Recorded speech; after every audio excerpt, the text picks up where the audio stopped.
എല്ലാവർക്കും നമസ്കാരം. നമ്മളുടെ ഇടയിൽ ഒരു ഭാഗം ആൾക്കാരുണ്ട്. അതായത് എന്ത് ചെയ്താലും വിജയിക്കില്ല. ബിസിനസ് ആണെങ്കിലും ബിസിനസ്, ജോലിയാണെങ്കിൽ ജോലിക്ക് പോയി അവിടെ നിൽക്കില്ല. ബിസിനസ് ചെയ്യും, അത് പൊളിഞ്ഞു പോകും, അടുത്ത ബിസിനസ് ചെയ്യും.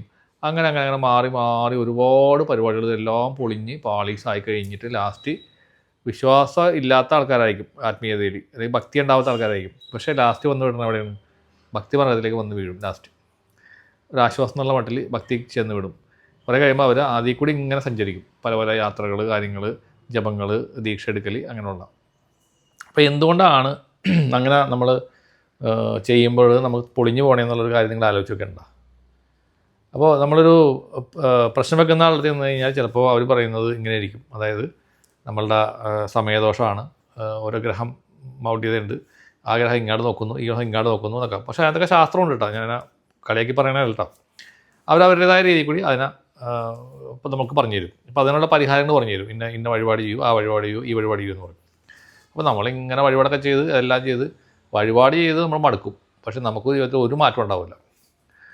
അപ്പോൾ ഇതിനകത്ത് എൻ്റെ ഒരു പോയിൻ്റ് ഓഫ് വ്യൂ എന്താ വെച്ച് കഴിഞ്ഞാൽ, ഒരു ആത്മീയ പാതയിലേക്ക് ഒരാൾ സ്വമേധയാ വരുന്നത് വളരെ അപൂർവമാണ്, അല്ലേ? ഇപ്പോൾ ആത്മീയപാതയിലേക്ക് വരണമെങ്കിൽ എന്തെങ്കിലും ഒരു എവിടെയെങ്കിലും ഒരു കാരണം വേണം, എന്തെങ്കിലും ഒരു റീസൺ വേണം.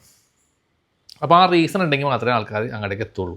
അതല്ലെങ്കിൽ ഇപ്പോൾ നിങ്ങളൊന്ന് ആലോചിക്കാം. ഇപ്പോൾ നിങ്ങളുടെ കയ്യിൽ ഒരു 10 കോടി രൂപയുണ്ട്, അല്ലെങ്കിൽ 50 കോടി രൂപയുണ്ട്, വലിയൊരു വീട്, കുറേ വണ്ടികൾ, നിങ്ങൾക്ക് ചുറ്റും പരിചാരകന്മാർ, ഒരു ഭക്ഷണം ഉണ്ടാക്കുന്ന ആൾ നിങ്ങളുടെ വീട്ടിൽ നിങ്ങൾക്ക് ഭക്ഷണം ഉണ്ടാക്കി തരുന്നു, യാത്രകൾക്ക് പോകുന്നു, ഫ്ലൈറ്റിൽ പോകുന്നു, അങ്ങോട്ട് പോകുന്നു, ഇങ്ങോട്ട് പോകുന്നു.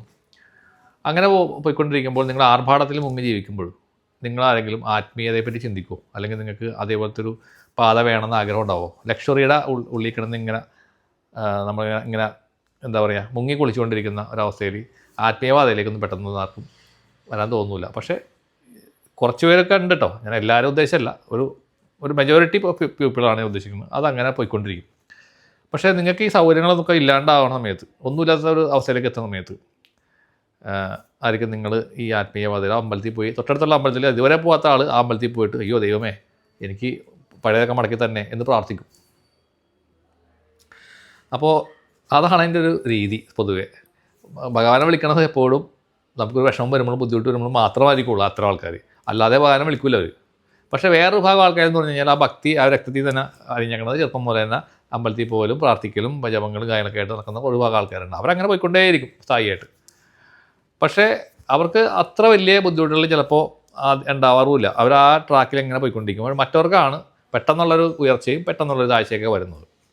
അപ്പോൾ ഇതേപോലെ ബിസിനസ് ചെയ്ത് ഇങ്ങനെ പൊളിഞ്ഞ് ലാസ്റ്റ് എങ്ങും എത്താണ്ടാണ് സമയത്ത് അവസാനം വന്ന് വീഴും. പക്ഷേ ഇങ്ങനെയുള്ള ആളുകളുണ്ടല്ലോ, പൊതുവേ ഞാൻ കണ്ടേക്കണത്, അങ്ങനെയുള്ള ആൾക്കാർ ആത്മീയതയിൽ വന്ന് വീണ് കഴിഞ്ഞാൽ കുറേ കഴിയുമ്പോൾ അവർ ഭയങ്കരമായ ഒരു അവസ്ഥയിലേക്ക് എത്തുകയും ചെയ്യും. എന്ന് വെച്ചാൽ ആത്മീയപാതയിൽ വളരെ സ്ട്രോങ് ബിലീവേഴ്സ് ആവുകയും ചെയ്യും. അതേപോലെ തന്നെ അവർ എവിടെയെങ്കിലും ഏതെങ്കിലും തലത്തിൽ കൂടി കയറി എന്തെങ്കിലുമൊക്കെ അച്ചീവ്മെൻറ്റ് ആ ഫീൽഡിൽ ഉണ്ടാക്കുകയും ചെയ്യും. അപ്പോൾ അതിൻ്റെ അർത്ഥം എന്താണ്? നമുക്ക് ഒരു പാതയിലോട്ട് എത്തേണ്ട ആൾക്കാർ ഇങ്ങനെയുള്ള കാര്യങ്ങളിലൊക്കെ സഞ്ചരിക്കുമ്പോൾ നമ്മുടെ ദേവി തന്നെ അല്ലെങ്കിൽ ഭഗവാൻ തന്നെ നമ്മളെ മോനെ നീ ഇതിൽ കൂടി പോ, നിനക്ക് ഇതാണ് നിൻ്റെ വഴി, ഇതാണെന്ന് നമുക്കൊരു ബോധം തരുകയാണ്. ആ ബോധം തന്നിട്ട് അപ്പോൾ നമ്മൾ എന്ത് ചെയ്യും? അവരെന്ത് ചെയ്യും? ബിസിനസ് നമ്മുടെ പൊളിച്ചു കളയും. അപ്പോൾ നമ്മൾ വേറെ പോയി ബിസിനസ് ചെയ്യും, അതും പൊളിച്ചു കളയും. അങ്ങനെ കറങ്ങി നമ്മൾ ലാസ്റ്റ് വന്ന് വീണത് ഈ ഒരു പാതയിലേക്കാണ്. ഇതാണ് ഇതിൻ്റെ റിയാലിറ്റി. ഇതുപോലെ തന്നെ എൻ്റെ കാര്യം പറഞ്ഞാലും ഞാൻ ഇതുപോലെ കുറേ ബിസിനസ് ചെയ്തതാണ്. പല ബിസിനസ് ചെയ്തിട്ടുണ്ട്. സൂപ്പർ മാർക്കറ്റ് ഉണ്ടായിരുന്നു, ടാക്സി സർവീസ് ഉണ്ടായിരുന്നു, അങ്ങനെയുള്ള പല റിയൽ എസ്റ്റേറ്റ് പരിപാടി ചെയ്തിട്ടുണ്ട്. പക്ഷേ ഒന്നിലും എനിക്ക് ലാഭം ഉണ്ടായിട്ടുണ്ടായിരുന്നില്ല. എനിക്കൊക്കെ എല്ലാത്തിലും പരാജയങ്ങൾ മാത്രം സംഭവിച്ച ആളാണ്. അവസാനം നമുക്കൊരു ടൂറിസ്റ്റ് ഹോമിൻ്റെ പരിപാടി ചെറുതായിട്ട് തുടങ്ങി, ഒരു 3 റൂമായിട്ട് തുടങ്ങി, പിന്നെ അത് 24 റൂമാക്കി ഞാൻ വലുതാക്കി. പക്ഷേ അതിൻ്റെ പുറകിൽ ഞാൻ കുറേ ഹാർഡ് വർക്കൊക്കെ ചെയ്തിട്ടുണ്ട്. എന്നിരുന്നാലും എനിക്ക് ഒരുപാട് സമയങ്ങൾ കിട്ടിയിരുന്ന സമയങ്ങളിൽ ധ്യാനം ചെയ്യാനും ആത്മീയമായ ചിന്തകളിലിരിക്കാനും ഒക്കെ ഒരുപാട് ഫ്രീ ടൈം ഒരുപാട് കിട്ടി. അങ്ങനെയാണ് ഞാൻ ഡെവലപ്പായത്. അപ്പോൾ ദേവി തന്നെ അതിനുള്ളൊരു സ്പേസ് എനിക്ക് ഉണ്ടാക്കി തരികയും എനിക്കതിലൂടെ സഞ്ചരിക്കാനുള്ള ഒരു ത്വര വരികയും ചെയ്തു. കാരണം നമുക്ക് എല്ലാവർക്കും ഉള്ളൊരു പ്രശ്നം എന്ന് വെച്ച് കഴിഞ്ഞാൽ സാമ്പത്തികമായ ബുദ്ധിമുട്ട്, അത് വലിയ പ്രശ്നം തന്നെയാണ്. കടബാധ്യതകൾ, കാര്യങ്ങൾ, പൈസ ഇല്ലായ്മ, സാധനം വാങ്ങണമെങ്കിൽ പൈസ ഇല്ല, അല്ലെങ്കിൽ എന്തെങ്കിലും സർവീസ് ചെയ്യണമെങ്കിൽ പൈസ ഇല്ല എന്ന അവസ്ഥ എന്ന് പറഞ്ഞാൽ ഭയങ്കര സ്ട്രഗിളാണ്. അതുകൊണ്ടാണ് അതിൽ നിൽക്കുന്നവർക്ക് ഒരിക്കലും പെട്ടെന്ന് ആത്മീയവാദത്തിലേക്ക് ചിന്തിക്കാൻ സാധിക്കുകയില്ല. പക്ഷേ കുറേ കഴിയുമ്പോൾ നമുക്ക് ഒരു മിതമായൊരവസ്ഥയിലേക്ക് നമ്മളെത്തി മിതമായ രീതിയിൽ ജീവിക്കാനും മിതമായ രീതിയിൽ പോകാനൊക്കെ നമ്മൾ പഠിക്കും. അങ്ങനെ വന്നു കഴിയുമ്പോൾ ആ പൈസയോടുള്ള ഒരു സംഭവം നമുക്ക് നഷ്ടപ്പെട്ടു പോകും. ഉള്ളതുകൊണ്ട് അങ്ങനെ അഡ്ജസ്റ്റ് ചെയ്ത് മുന്നോട്ട് പോകുന്ന ഒരു പ്രവണത നമ്മുടെ ഉള്ളിൽ ഡെവലപ്പ് ആവും. അപ്പോൾ ഒപ്പം തന്നെ ഇപ്പുറത്തേക്ക് കൂടി ഭഗവാനെ പ്രാർത്ഥിക്കുകയും അത്തരം പാതയിൽ കൂടി നമ്മൾ സഞ്ചരിക്കാൻ ശ്രമിക്കുകയും ചെയ്യും. അപ്പോൾ എൻ്റെ കാര്യത്തിൽ ഉണ്ടായെന്ന് വെച്ച് കഴിഞ്ഞാൽ, പക്ഷേ എനിക്ക് ചെറുപ്പം മുതൽ തന്നെ ഈ ഒരു 25 വയസ്സ് ആയപ്പോൾ തന്നെ ഇങ്ങനെയുള്ള കാര്യങ്ങളൊക്കെ താല്പര്യം വന്ന് റേക്കിട അതൊക്കെ പഠിക്കുകയൊക്കെ ചെയ്തെങ്കിലും ഒരു സൈഡിൽ എനിക്കത് ഉണ്ടായിരുന്നെങ്കിലും ഈ ഭാഗം മെറ്റീരിയലായിട്ടുള്ള ഭാഗം കുറച്ച് നല്ലതായിരുന്നില്ല. പക്ഷേ നമുക്ക് ബേസിക് ആയിട്ടുള്ള സൗകര്യങ്ങളും കാര്യങ്ങളൊക്കെ ഉണ്ടായതുകൊണ്ട് അങ്ങനെയുള്ള സ്ട്രഗിൾ എന്ന് പറയാനായിട്ട് ഒന്നുമില്ല. പക്ഷേ അച്ചീവ്മെൻറ്റ്സ് എനിക്കൊന്നും ചെയ്യാൻ പറ്റിയില്ല.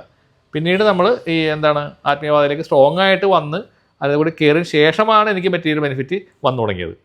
അപ്പോൾ ദൈവയ്ക്കറിയാം ഇവന് ഒരുപാട് സംഭവം കൊടുത്താൽ ഇവനീ പായെന്ന് മാറി വേറെ വാദമായിട്ട് പോകുന്നറിയാം. അതുകൊണ്ട് ദേവി അവിടെ ബ്ലോക്ക് ചെയ്ത് വെച്ചിട്ട് പിന്നെ നമുക്ക് തന്നു. അതാണ് എൻ്റെ റിയാലിറ്റി. അപ്പോൾ ഇത് നിങ്ങൾക്ക് കേൾക്കുമ്പോൾ മനസ്സിലാവും, കുറേ പേർക്ക് ഇതേ അനുഭവം ഉണ്ടാവും. അപ്പോൾ അത് ഇതിൻ്റെ ഭാഗമാണെന്ന് നിങ്ങൾ മനസ്സിലാക്കുക. ആത്മീയവാദത്തിലേക്ക് എൻട്രി കിട്ടാനുള്ള മാർഗ്ഗങ്ങളാണ് മെറ്റീരിയൽ വേൾഡിൽ നിന്ന്, അല്ലെങ്കിൽ ആ മായയിൽ നിന്ന് നമ്മൾ മാറ്റി ശരിക്കുള്ള വേൾഡിലേക്ക് നമ്മളെ കൊണ്ടുപോകുന്നത് സാക്ഷാൽ ദേവി തന്നെയാണ്. എല്ലാവർക്കും നന്മ വരട്ടെ. നന്ദി, നമസ്കാരം.